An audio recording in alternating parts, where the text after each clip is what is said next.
Assalamualaikum warahmatullahi wabarakatuh.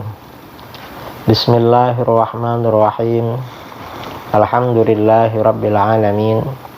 Wassalatu wassalamu ala asyrafil anbiya wal mursalin Sayyidina Muhammadin wa ala alihi wa sahbihi ajma'in, amma ba'du. Saudara-saudara kaum muslimin dimanapun Anda berada, pada edisi kali ini kita akan berbicara tentang melafalkan niat dalam sholat. Apakah bid'ah? Baca usolli bid'ah apa enggak? Jadi Salafi Wahabi memang senang membid'ahkan dan menyesatkan amalan orang lain, termasuk melafalkan niat dalam sholat yang dianjurkan oleh banyak ulama mazhab 4. Karena mazhab Syafi'i sepakat melafalkan niat dalam sholat. Mazhab lain ada dari semua mazhab yang mendukung usolli di dalam sholat. Dalam mazhab Syafi'i, melafalkan niat dalam sholat hukumnya sunnah. Hal ini berdasarkan ijtihad dan pengamalan Imam Syafi'i radhiyallahu an sendiri yang disepakati oleh murid-murid beliau. Di mana ini? Diriwayatkannya di dalam kitab Al-Mu'jam. Dalam Al-Mu'jam karangan Imam Ibnul Muqri Al-Asbihani, beliau wafat tahun 381. Nah, di dalam kitab ini ya, beliau menyebutkan akhbarana Ibnu Khuzaimah haddatsana Ar-Rabi' qala kana Asy-Syafi'i idza arada an yadkhula fi shalah qala bismillah muwajjihan di baitillah muaddiyan li fardillah azza wajal Allahu akbar. Jadi kata beliau, Ar-Rabi' berkata, jadi Imam Ibnul Muqri ini dapat kabar dari Ibnu Khuzaimah, gurunya Imamul A'immah. Beliau dari Imam Ar-Rabi'. Ar-Rabi' berkata, apabila Asy-Syafi'i hendak masuk di dalam sholat mau takbir, maka beliau berkata dengan nama Allah, baca basmalah dulu. Basmalahnya keras lagi. Lalu muwajjihan di baitillah, menghadap ke baitullah. Kemudian muaddiyan di fardillah azza wajal, menunaikan fardu dari Allah azza wajal, Allahu akbar. Baru takbir. Nah, ini artinya apa? Bahwa melafalkan niat di dalam sholat ini memang dari Imam Asy-Syafi'i. Kemudian disepakati oleh murid-muridnya Ashabus Syafi'i.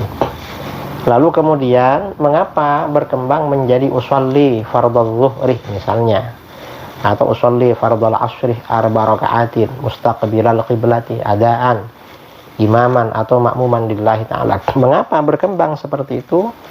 Itu namanya teori ilmu fikih. Jadi oleh murid-muridnya Ashabus Syafi'i dikembangkan sesuai dengan ilmu fikih. Kalau ingin tahu, ya belajar ilmu fikih, belajar usul fikih, belajar kaidah fikih, dan perlu belajar agak lama. Kalau nggak belajar, ya sedikit-sedikit bid'ah.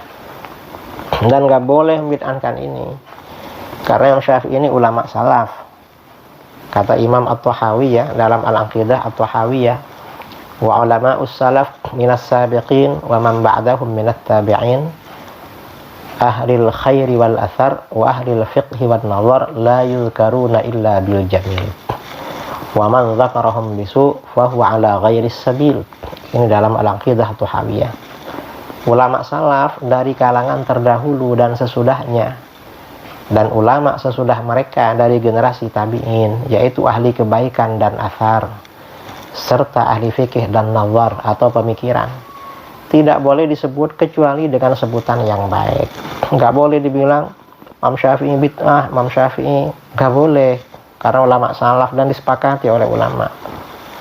Maka barang siapa yang menyebut mereka dengan buruk, berarti ia tidak mengikuti jalan yang lurus. Ini pertanda bukan ahlus sunnah wal jamaah kalau memburuk-burukkan masalah ini. Ini masalah furu'iyah. Dan Imam Syafi'i menganjurkan usolli, menganjurkan talafut bin niyah, melafalkan niat. Imam Syafi'i melafalkan niat bismillah muwajjihan di baitillah muaddiyan li fardillah azza wajal Allahu akbar. Itu Imam Syafi'i. Oleh ashab, murid-muridnya dikembangkan. Ini namanya ilmu fikih. Sekian, mudah-mudahan bermanfaat. Assalamualaikum warahmatullahi wabarakatuh. Kami ingin bertanya bagaimana pengertian kaidah hukum niat ketika akan melakukan suatu ibadah, ketika mau salat, puasa dan yang lainnya. Ada yang bilang harus dilafalkan untuk kuatkan niat. Ini masalah yang dibahas oleh para ulama tentang bagaimana hukum melafalkan niat. Maka secara umum ada 3 pendapat. Ada yang mengatakan di mustahab, yaitu dianjurkan. Ini pendapat ulama Syafi'iyah, terutama ulama Syafi'iyah mutaakhirin. Mereka berkata melafalkan niat dianjurkan untuk mengkokohkan niat dalam hati, ya. Mengkokohkan niat dalam hati. Tetapi tidak perlu dikeras-keraskan karena itu untuk diri kita sendiri. Kalau kita mengucap misalnya usolli, tidak usah keras-keras. Usolli fardhu zuhri. Karena tujuan antum bukan untuk kasih tahu tetangga. Tetangga juga sudah tahu ini sama-sama salat zuhur kita. Enggak usah dikasih tahu. Tetapi maksudnya untuk mengokohkan isi hati, maka kita melafalkan dengan sir sholli fardhu zuhri untuk menguatkan isi hati kita. Ini pendapat banyak ulama Syafi'iyah.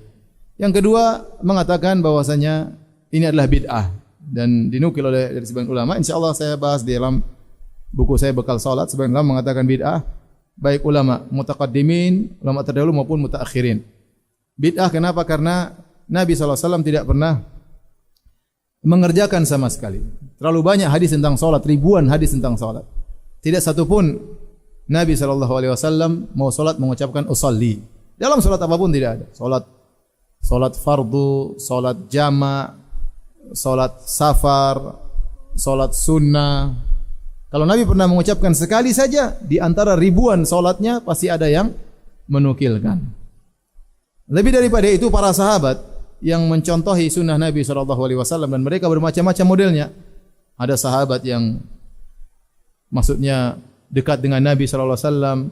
Ada sahabat yang merupakan Arab Badui yang tidak tinggal di kota, ya. Maka semua tidak ada di antara mereka yang tatkala mau salat mengucapkan apa? Usolli. Tidak ada. Seandainya kalau kita mengatakan kita kan tidak seperti sahabat, maka kita butuh menguatkan niat. Kita bilang di zaman Nabi juga ada Arab Badui yang baru masuk Islam. Arab Badui juga yang baru masuk, yang mungkin secara pendidikan mereka tidak seperti orang-orang sekarang secara pendidikan karena mereka tinggal di Badui, kemudian bekerja mengurus ternak atau mengurus kebun, ya. Mereka juga tidak diajarkan oleh Nabi untuk mengucapkan apa? Usolli, ya. Oleh karenanya tidak ada satu hadis pun yang menjelaskan Nabi pernah mengucapkan usolli. Jangankan hadis yang sahih, hadis yang dhaif pun tidak ada. Jangan hadis yang dhaif, hadis palsu saja tidak ada. Dari sini sebenarnya mengatakan bahwasanya mengucapkan usolli adalah hukumnya bid'ah, ya. Hukumnya bid'ah. Ya, sebagian ulama mengatakan tidak sampai berderajat bid'ah, karena ini masalah khilafiyah, cuma tidak disyariatkan. Inilah kira-kira 3 pendapat berkaitan dengan masalah melafalkan niat. Dan saya lihat ini permasalahan yang khilaf memang disebutnya dalam buku-buku fikih, sehingga kita berusaha memilih yang paling benar tanpa harus kita mencela yang lainnya, tanpa harus mencela atau menghina yang lainnya. Cukup kita jelaskan bahwa yang lebih benar tidak perlu melafalkan niat. Karena kata Nabi SAW, khairul huda Muhammadin SAW. Sebaik-baik petunjuk Nabi SAW. Sebaik-baik salat adalah salat Nabi SAW. Jika Nabi salatnya tidak melafalkan niat, maka kita juga tidak melafalkan niat, ya.